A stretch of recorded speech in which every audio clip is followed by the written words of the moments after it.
Hello everyone. So in this video, let us talk about a medium level problem from LeetCode. The problem name is largest number. It's a very standard problem and you can find it online a lot of places, but I will try to like easen it up and try to explain it in a very simple terms how I actually understand that problem statement. Okay, so let us understand the problems first. You are given a list of non-negative integers as you can see here nums. Arrange them such that they form the largest number and return them. So you have to like somehow arrange these numbers, like combine them and try to form the largest possible number you can. Since the result can be very large, return the answer in the string format. Okay, so as you can see here, let's take some examples. As you can see here, it is 10. Okay, it is 10 and 2. So you can make it like this 2, 1, 0. So you can put this here. So which actually just means that you have to reorder these numbers. And reorder this number, like just club them all together. And whatever number you have to form, yeah, it has to be maximized. So you can just put 2 here, 10 here, like 210. That's the maximum possible. You cannot, like, if you club them like in this manner, it will be 102 or 210. So whichever is the maximum, like 210. So answer is this. But the actual thing, confusion comes down when we have, let's say, this 3 and 30. Okay, the possible things can be you can form 330 or you can form 303. Okay. Now, what are the general perceptions you can take to solve this problem? Like whenever someone sees this problem, whatever they see is that, okay, we have to form the maximum number. Why not sort the all numbers? Like if I sort all these numbers, which way is the maximum will come to the front? So, so as you can see, like 10 and 2. If 10 is larger, 2 is smaller. So this is not a possible thing. Like 10 and 2, I will make 102. That is not the possible answer. The answer is 210. So that one is wrong. Okay, instead of sorting them by number, sort them by their first value. Like sort them, let's say if we have, let's say 22 and 23. Okay, then whatever is the max bigger. So, or let's say then we have, let's say 100. So we'll first compare all the first digits. So first digit larger one is 2. This one. The next larger one is this. So first, this is the larger one. Then this is the larger one. Then this is the larger one. And that you can see that is one of the possible larger solutions as well. That can be here. But what you can see here is that is also not one of the possible solutions. Okay, one of the next solution which I've told you is that first convert every number into string. Okay, string will compare it by character. And if you take every number and convert it to string and then compare it, it will compare it by character. And then when you sort them, you have all these numbers sorted by the lexicographical order. And lexicographical order means that, like you can say, 20 is then larger than 10 because they are sorted by lexicographical. Lexicographical means that the first element is compared first. So, or let's say 2 is larger than 10 because we'll first compare the first letter. The first one is 2, which is larger. So I will make 2 and then 10 because they are sorted by lexicographical order, not their actually intrinsic values. So that can be done by first converting them to string and then sorting them. But that also will not give you a particular correct answer. Let's take some example as well here.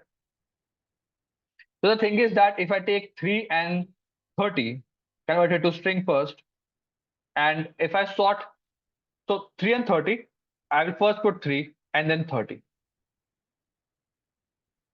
Okay, but what you can see here is that if I convert it to string, the one which is bigger in the lexicographical order is 30, and the smaller is 3. So the answer will be 303, but the answer should be 330. So that is also not very good. So here comes the comparator part of sorting. By comparator part, I means that you have to write down some custom logic to sort, not just use the standard method of the intrinsic value or the lexicographical value, but some other technique to sort. Now, if we are trying to sort two numbers, or like if we have just two numbers, or like we are combining two numbers, what is the actual logic that you have to use? The thing is that we always have two options. If you have A and B, I can either form AB or I can form BA. If you have two numbers, let's say A and B, we have to combine them. We have always two options. We can either form AB or BA. Okay. And I just want such that if I try to combine two numbers, it should form the larger lexicographical number. It should form a larger number intrinsic value. So what you can do here is that you have two options now. So if you have 3 and 30, you can form two options. You can form 303 or 330. And whichever is the maximum one, you should always sort in that direction. You have to sort in such a way that if you're comparing two numbers, so sorting the comparator function, take two numbers and try to sort them. Okay. If you are taking two numbers and try to sort them, your always main aim is such that when we are comparing two numbers, whichever is the larger one, you should take that when you combine them. So you just have to make a comparator function which should do actually this particular condition. And then you just have all the numbers sorted in that particular manner by the comparator function. And that's it. That you just got the answer. So it's a little bit tricky. You just have to understand it by solving a lot of problems, and then it will come very intuitive to you. But the overall thing is that when you have to try to you have to sort some numbers, and you just don't have a particular manner to sort it. You have to use a comparator function. Now the comparator function wants some logic, how it should sort it. And you just have to find out two conditions. Like comparator function says A and B. If you have two numbers and you want to sort it, what is the value or what's the basis of which the comparator function solves? So that's the thing, you have to find it out, and that's it. That's the complete logic.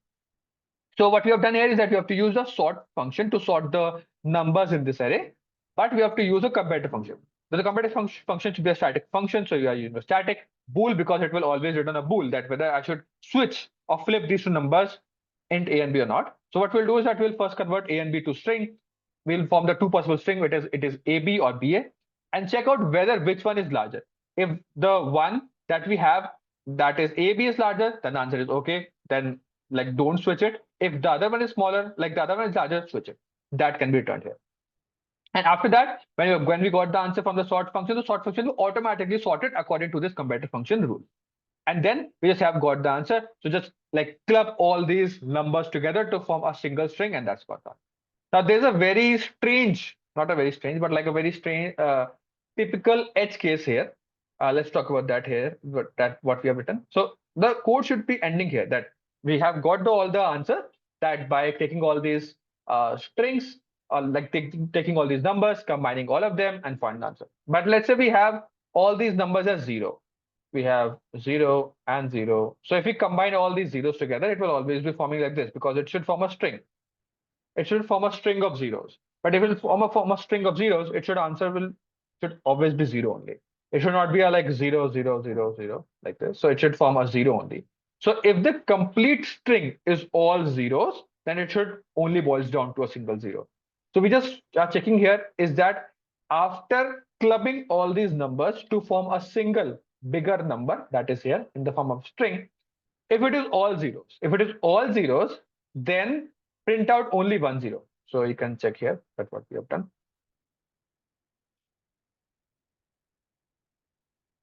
If it is all zeros, print out only 1 0. If it is not all zeros, return the actual answer.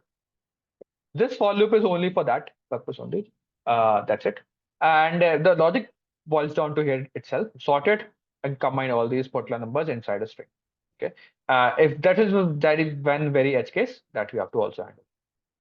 That's a complete logical code part for this particular problem. If you still have any doubts, you can mention in the comment box for this particular video. I will see you in the next one. Till good coding and bye.